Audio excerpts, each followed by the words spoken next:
Mambo vipi? Karibu sana kwenye channel yako ya Ngota TV, na leo nimekuandalia faida ya ndizi mwilini. Lakini kabla sijaendelea, nikukumbushe kubonyeza alama kengele, kulike na kucomment. Basi bila kupoteza muda, twende tukazijue faida za ndizi mwilini. Faida ya kwanza ya ndizi mwilini, hutuliza acid tumboni. Ndizi zinaweza kupooza tumbo. Husaidia wale wenye vidonda vya tumbo au kiungulia, maumivu ya acid tumboni. Kwa wale watu wenye gesi, ndizi inasaidia kuondoa gesi na pia kusaidia wale wenye vidonda vya tumbo. Kwa ukijua una vidonda vya tumbo, pendelea kula ndizi. Na ukijihisi maumivu tumboni, ndizi inasaidia kuondoa maumivu. Lakini pia ndizi husaidia kuimarisha afya ya ubongo na utulivu wa akili. Vitamini B6 husaidia ubongo kufanya kazi nzuri, kuimarisha kumbukumbu na kupunguza msongo wa mawazo.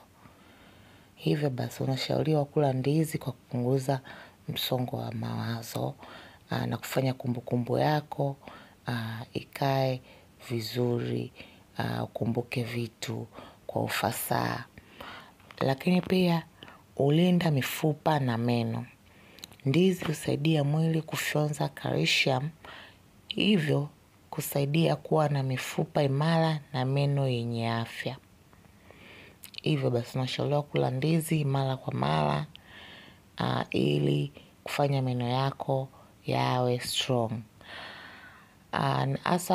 Hata mtoto akiwa mdogo, akiwa kama ana mapengo, ukimpa ndizi inamsaidia kusafisha meno na kumfanya meno yake yawe na nguvu.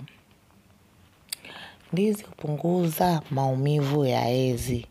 Kwa wanawake, ndizi husaidia kupunguza maumivu wakati wa hedhi kutokana na virutubisho vya B6 na potassium. Kwa wale wanawake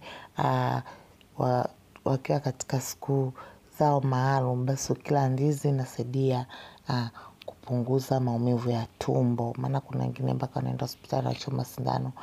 Achana na masindano, achana na madawa, tumia ndizi. Ndizi inasaidia kuondoa maumivu ya tumbo. Lakini pia nzuri kwa wajawazito. Ndizi ina vitamini ambayo ni muhimu kwa ukuaji wa mtoto tumboni na husaidia kuzuia kichefuchefu wakati wa ujauzito. Maana kuna mama wengi ambao ikishafika kipindi cha ujauzito wanakuwa wanasumbuliwa na hali ya kutapika. Hivyo basi ukitumia ndizi itakufanya kuzuia kichefuchefu na kukufanya uwe katika hali ya kawaida bila kutapika tapika. Maana kutapika napo kuna sababisha kupunguza maji mwilini. Lakini pia ndizi hutuliza, ndizi hulinda moyo na kupunguza shinikizo la damu. Ndizi zina madini ya potassium ambayo husaidia kudhibiti pressure na kuimarisha afya ya macho. Hivyo basi unashauriwa kula ndizi either za kupikwa ama mbichi kwa kudhibiti pressure na kuimarisha afya ya moyo. Lakini pia ndizi huboresha mmeng'enyo wa chakula.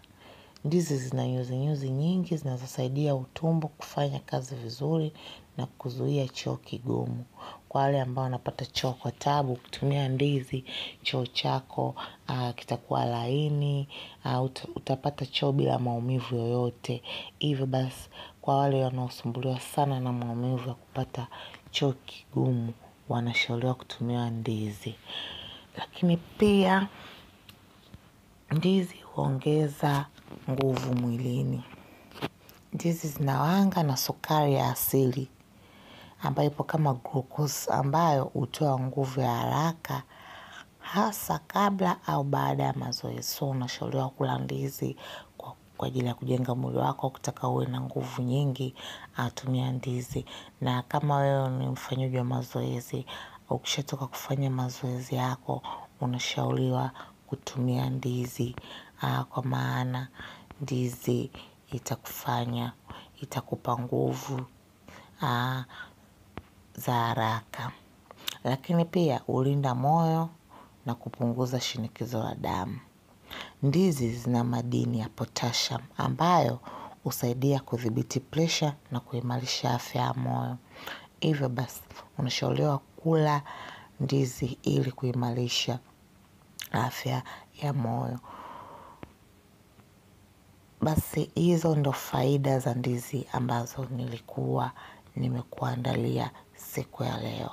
Lakini kiufupi ndizi ni tunda lenye virutubisho vingi, muhimu kwa ajili ya mwili. Ni nzuri kwa moyo, tumbo, akili, kinga ya mwili na huongeza nguvu. Ni chakula bora kwa watoto, wajawazito na wazee na hata watu wanaofanya mazoezi. Hivyo basi niwashauri Watanzania wenzangu mle ndizi kwa wingi. Msiache kula ndizi na kiujumla msiache kula matunda. Basi sawa, sina mengi ya ziada. Hii hapa ni Ngota TV. Usisahau kulike na kucomment na kusubscribe. Sina mengi ya zaidi ya kusema bye bye, tukutane wakati mwingine. Bye bye.